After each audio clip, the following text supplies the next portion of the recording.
gagner. Parce que les candidats à l'élection présidentielle, même si on les a recalés, mënoon na indiwuñu dara.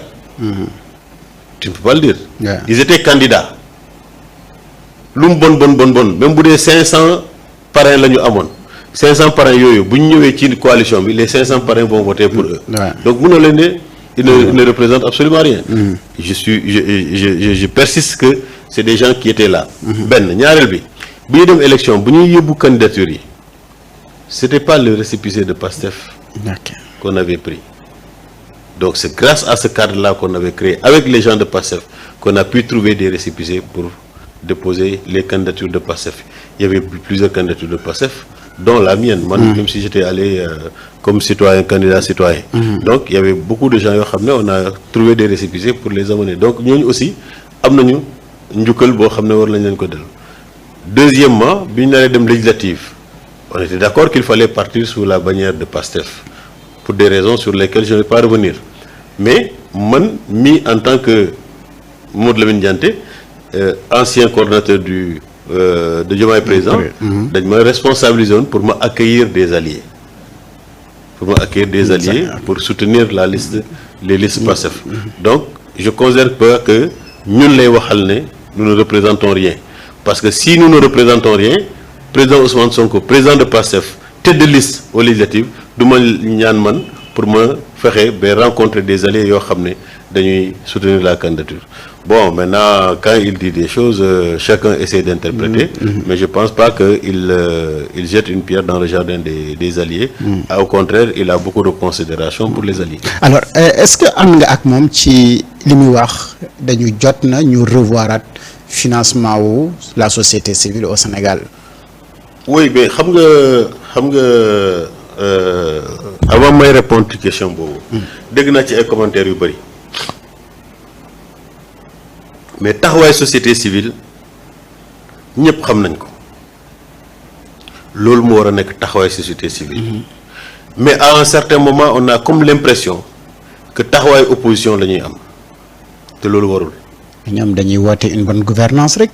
Non, mais ils surveillent également le gouvernement. Non, il y a une prise de position par rapport au gouvernement. Tu as l'impression que c'est l'opposition qui parle. Du sentir. Ah bon? Non, du sentir. Du sentir. Yo, organisation société civile, bu nek, da nga wara wax ne man li moy sama matière. Bu dé da ngay xex guerre, nga ne man je suis une organisation de lutte contre la corruption. Ouais. Bu ko defee yow sa sortie ak acte yi posé c'est la lutte contre la corruption. Vous faites une bonne gouvernance?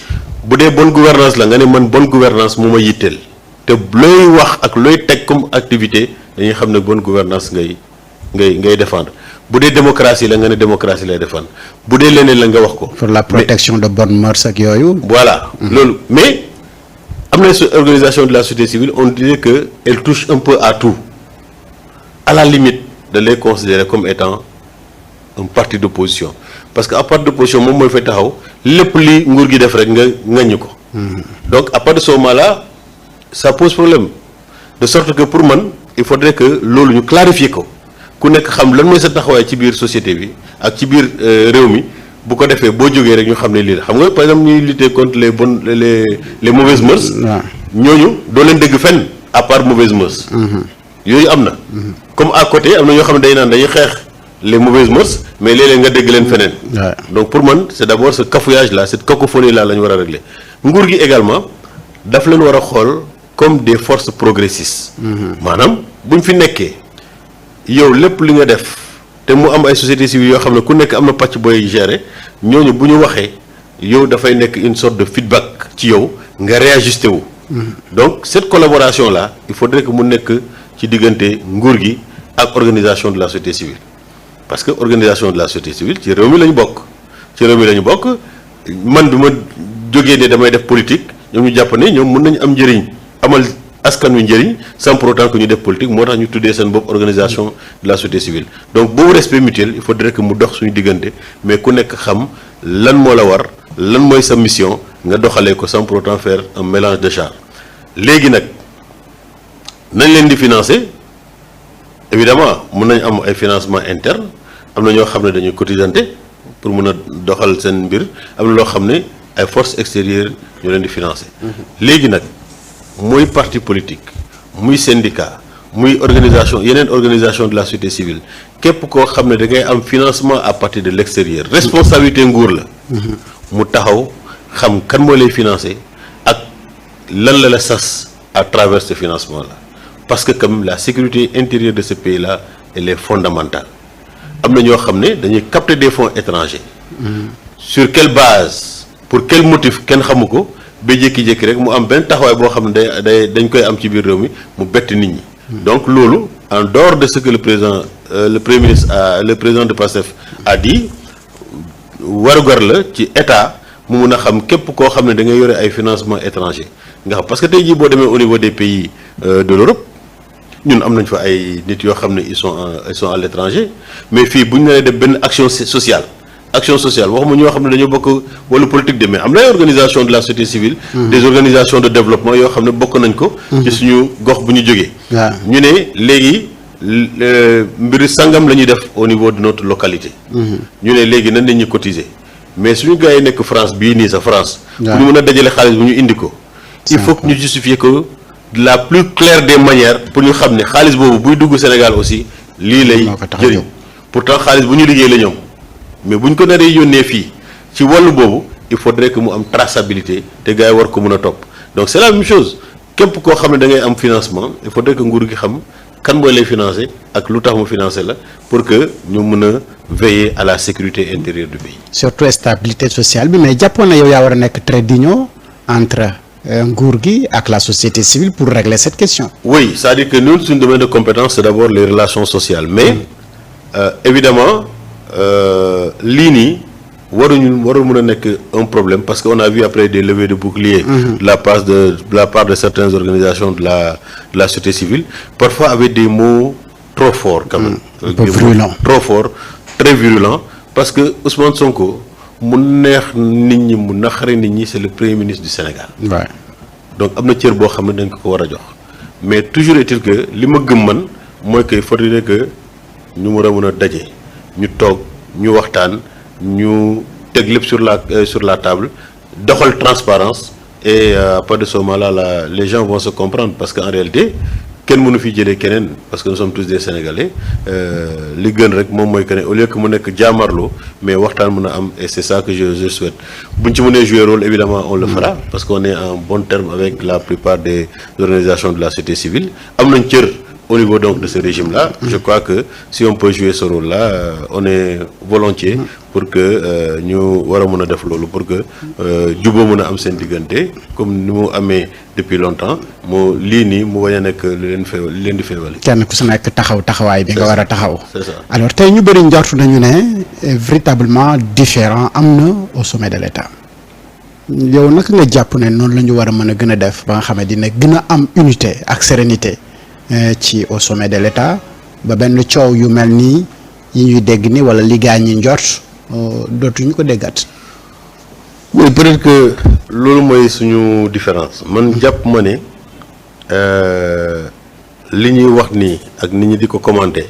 jar na sax nit dugg diggante président ak premier ministre pour ñu déggu encore une fois il parlait à ses responsables li tam mu waxtaan ak ses responsables moom xam na ko xam na ne il y a des gens yoo xam ne war nañu mën a si c'est de la médiation faire un peu de médiation pour que ñu mën a déggoo parce que en dehors de ça le Sénégal a beaucoup de ressorts le Sénégal a beaucoup de médiateurs sociaux yi nga xam ne que ce soit religieux politique ou culturel yoo xam ne war nañ mën a dox tànku jàmm on a vu diggante Ousmane Sonko ak Macky Sall moo gënoon grave mais à un moment am na ñu dox diggante pour que ñoom ñaar ñu toog ñu waxtaan et pour l'intérêt du Sénégal ku nekk am loo bàyyi pour que Sénégal mën a continuer.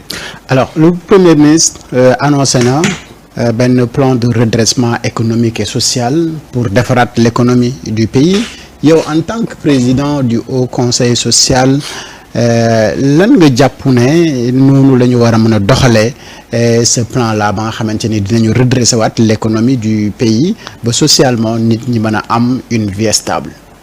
oui d'abord ça entre en droite ligne de l'idéologie du président Bassirou Diomaye. mu ñëwee fii li mu njëkk wax mooy jubal jubanti.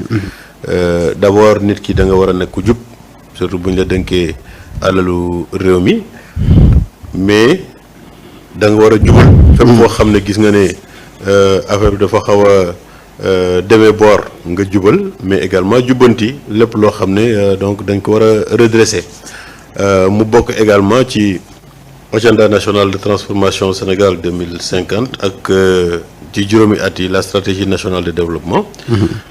Donc tey jii président de la République premier ministre bu ne dafay lancer un plan de redressement les Sénégalais ne peuvent que espérer que dafay entrer un peu dans ce cadre-là.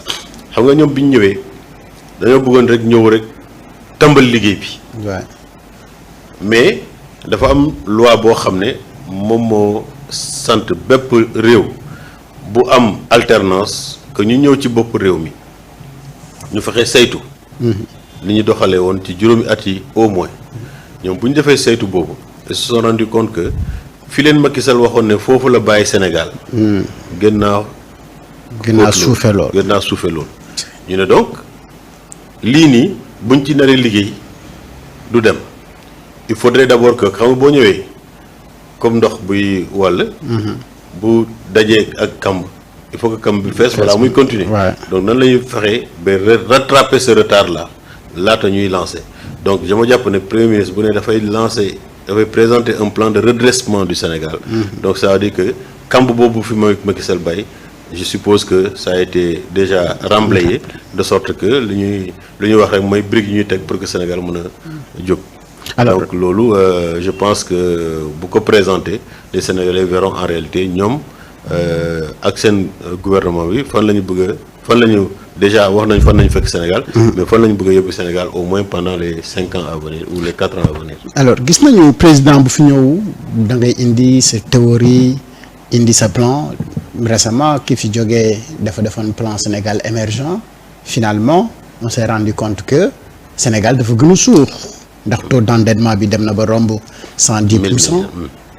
alors am dette bu ñu caché tey ñi fi nekk également bëgg lancer un nouveau plan de redressement mais jàpp yow gisoo ni war na am ay garde-fous yu nga xamante ni dina tax mu am benn équilibre social ba dara du gàllankoor donc le plan de redressement bi le premier ministre di annoncé. Je ne vais pas faire la comparaison avec les autres régimes, Abdou Diouf, Senghor, peut-être jusqu'à Abdoulaye Wade, mais je peux faire la comparaison avec Macky Sall. Macky Sall ak ñi fi nekk. ak ñi fi nekk xamul leen wutale. mooy ñii dañoo bëgg Sénégal. mais Macky Sall ku bëggoon Sénégal. ana mu tey. il est au Maroc. det caché bi yow sa kër di nga am sa doom boo xam ne. muy foofu muy leb xaalis di ko dugal ci biir kër gi di la ko nëpp. bu la bëggee bëgg famille bi du ko def. déedéet. loolu kenn waru koo sañ a def. voilà mënoo leb au nom du Sénégal. ngeen nëbb det boobu kon bëggoo Sénégal c'est pas le cas de ces gens-là je dis pas parce que dama leen pratiquer gis nga même bu ñuy négocier pacte de stabilité bi. xam nga li fi nekkoon problème diggante liggéeykat yi ak nguur gi mooy confiance bi maanaam kóolute bu war a dox seen diggante xam nga waxtaan bi yëpp. yow da ngay wax kee wax. mais bu kóolute amul seen diggante doo leen déggoo mais bi premier ministre waxee rek la ñëpp d'accord. ne léegi confiance bi ñëwaat na parce que nee na ñoom seen nguur. c'est une maison de verre. dara du fi nëbbu te bu ñu amee création de richesse dañuy woo ñëpp ñu wax te ñëw amuñu benn acte bu ñuy poser te waxtaanoon ak nit ñi loolu c'est une garantie que y a de la transparence et c'est ça qui ramène la confiance ku bëgg réew mi du waxee noonu parce que li ngay am te ñëpp bokk ko. li ngay am te ñëpp bokk ko. da nga ko war a teg ci kaw table bi ñëpp xam ne lii la léegi yow en tant que exécutif nga ne lii nii nag lii ak lii ak lii ak lii lañ ci prévoir bu ko defee ñeneen ñun tam sóoraale leen ñu ci nga doog a defar sa budget nga doxal ko boo paree ngeen def évaluation ensemble man bu dee am na loo xam ne yóbbante woon naa ko dinaa xam ndax jël nañ ko en compte wala jëluñu ko en compte loolu dafa am solo de sorte que ñii je crois que le plan qu'ils vont présenter au Sénégal bon c'est vrai que y avait ici le plan Sénégal émergent dañ ko doon wax mais daanaka sénégalais boo leen laajee néew na ñoo xam dañuy wax ne Sénégal émergent lii ak lii la mais ñoom seen plan bi biñ ko indee présenté nañ ko au niveau de Diamniadio. mais le plan Sénégal émergent monsieur le président gis nañu les projets pharaoniques yi nga xamante ni def nañu ko au niveau de Diamniadio defal nañ ñu BRT defal nañ ñu TER et entre autres donc le Sénégal était sur le voie de développement. mais Macky Sall li mu wax sénégalais yi du woon bu ñëwee